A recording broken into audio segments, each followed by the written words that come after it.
Thank you so much, Savior.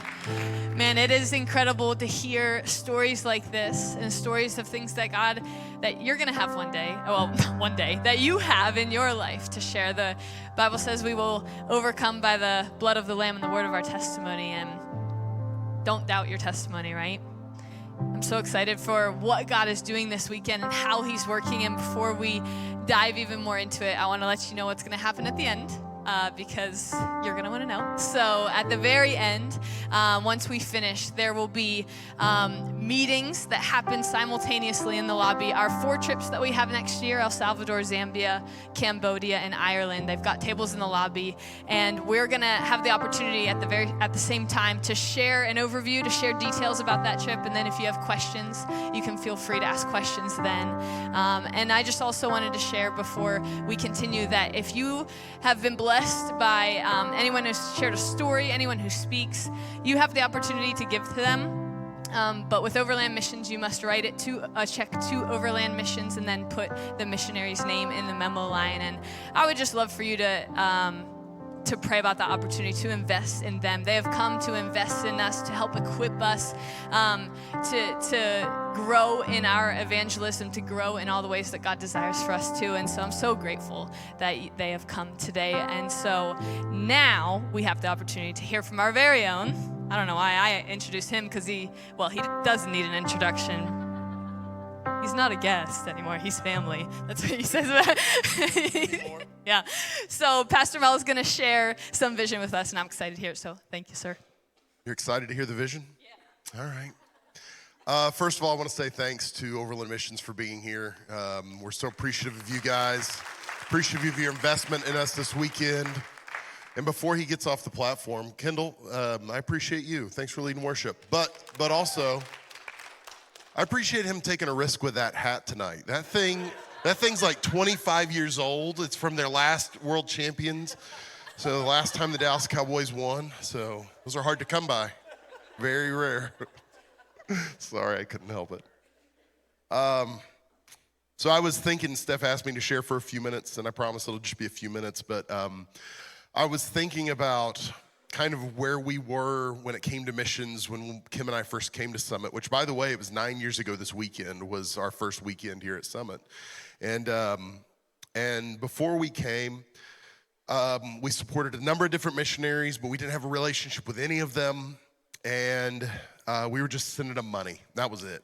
There was no relationship. There was no reciprocation. There was nothing. It was just, we're giving you some money, and we hope you're doing something good with it. And that was it. And so we came, and we realized pretty quickly, like, this is broken, because there were people, I think one of our missionaries had died, but the Assemblies of God was still cashing their check and just putting it toward missions. But nobody was like, hey, they don't even live anymore, right? So some of the missionaries had come back off the mission field, and they were still like stateside missionaries. It was just a mess. And so we just said, what do we want this to look like? And we just kind of restructured it. And one of the things we decided is we want to have fewer partners, but we want to partner with them at a higher level, financially and relationally.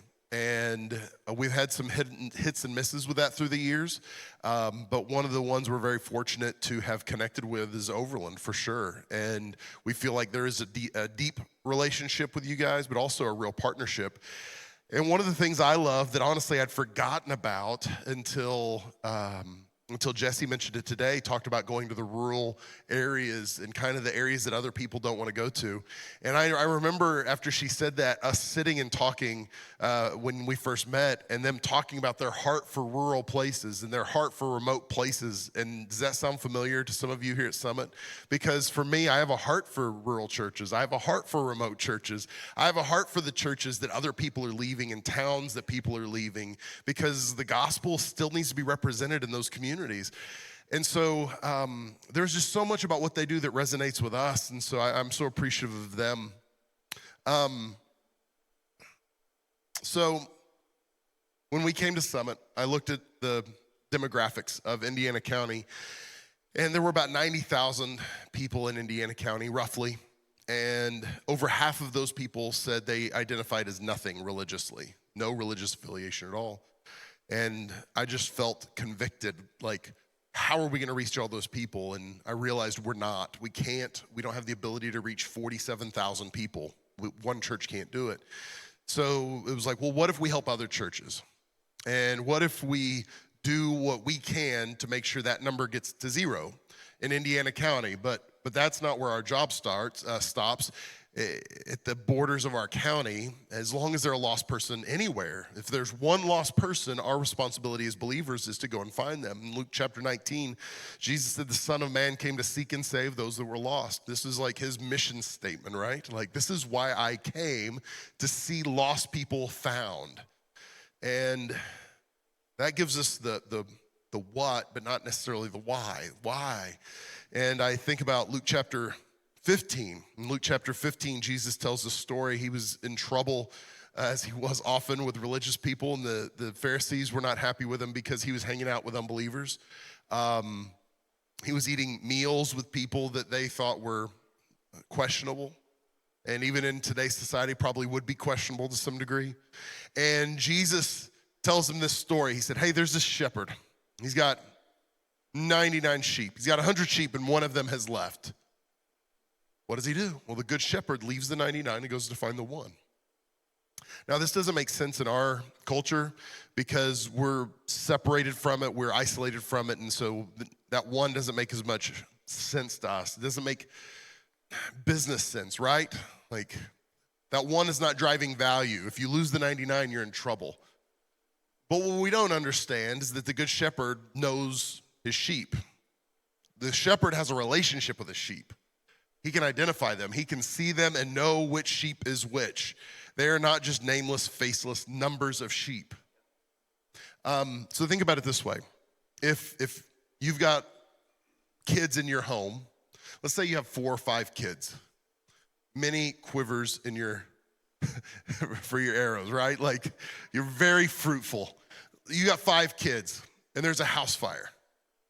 You get out and you count the heads, 1, 2, 3, 4. You don't go, well, we've got 80% of them. That's pretty good, right? No, it's your child, right? So you're not gonna do that. You're gonna identify who's lost, and then you're gonna say, you're gonna wait here, and I'm gonna go into the burning building. I'm gonna risk my life to find the child that's lost. Why? Because it's your child. You have an intimate relationship with them. See, God sees that one lost person as his child. And he's imploring us to rush into the burning building, to be uncomfortable, as Julia said, to risk something on our behalf, to say, Jesus, I see that you came to seek and save those who are lost, and so I'm gonna do likewise. I'm gonna live my life according to the way you would live your life. I'm gonna love what you love. I'm gonna value what you value. And so, God, I'm gonna rush into the burning building. You go, well, Mel, I don't have 4 or 5 kids. That doesn't work for me. That's fine. But I promise you, every face you encounter in Zambia or Cambodia or Greece or Ireland or Oklahoma City, it's somebody's son or daughter. It's somebody's child. They've got a name. They've got a face. They've got a story, and they matter to God. And so my I guess the why behind why missions matters to us is because people matter to us. Lost people matter to God, so lost people should matter to us. If we as a church ever get to a place where all we care about is our Sunday morning attendance and what we do here and keeping people happy, we will have failed miserably, because it's not just about what happens here or in Blairsville or in Johnstown or whatever future location we start.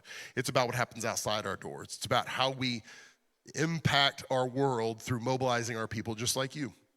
Whether it's a short-term mission trip, giving a week or 10 days or 2 weeks on a trip, or maybe it's giving 3 months in a partnership with Overland Missions. Maybe it's giving your life to overseas missions. I just want to encourage you. Pray about it. Open up your heart to it. Be obedient to whatever God tells you to do, because maybe God doesn't tell you to go overseas. The worst thing you could do is to give your life to missions when God hasn't asked you to. You probably don't want people to come if God doesn't ask you to, right? I will tell you this, though. Short-term mission trip, you don't have to pray about it. Just go. Just go. It's a week of your life. If it doesn't work out, it'll be okay. So take a risk. And here's the thing too, on a just a functional basis, I want you to know this. One of the reasons, whenever Steph was hired, we actually hired Steph as an admin just to see, like, let her dip her toe in the water, see if she even wanted to work at a church. And she got involved really quick and was like, yes, this is great. So we moved her over and just let her cut her loose on missions. And she's done okay, I guess. So, but one of the things that Steph and I talked about is I just said, I want mission trips to be an active part of what we do. Because I know as a youth pastor, I would send kids, we would take kids on to youth camp or mission trips, or we would have these times of isolation with our kids where they would be away from their distractions, they would be away from their normal life, they would be isolated in a spiritual environment, focused on the Lord, and their lives would change. They'd have these powerful encounters with God, and we would see these moments of not incremental growth, but really measured, like, incredible growth in their lives in these little windows. And adults, for the most part, don't have youth camp to go to. But mission trips can be an opportunity to serve and bless and pour out. But in the midst of that, God can transform you because you're away from your normal, you're away from your regular life, away from some of the distractions, and God can get a hold of you. And this is why it's so important for me to see so many people of our church go on short-term mission trips, because it's going to change your life. You're going to go and bless and help and serve others, but it's going to change you as well. And so I just want to encourage you, if you haven't gone on a trip yet, get signed up for one, get connected to an opportunity, and let's see what God will do. So here's what we got now. We're going to show you a short video connected to Overland, and then our good friend Jake is going to come and he's going to bring the word, and he's going to bring a great word. And this is what I want you to do. When the video ends and Jake is standing here, I want you to give him the craziest, most raucous round of applause that he's ever heard in his entire life. All right? All right.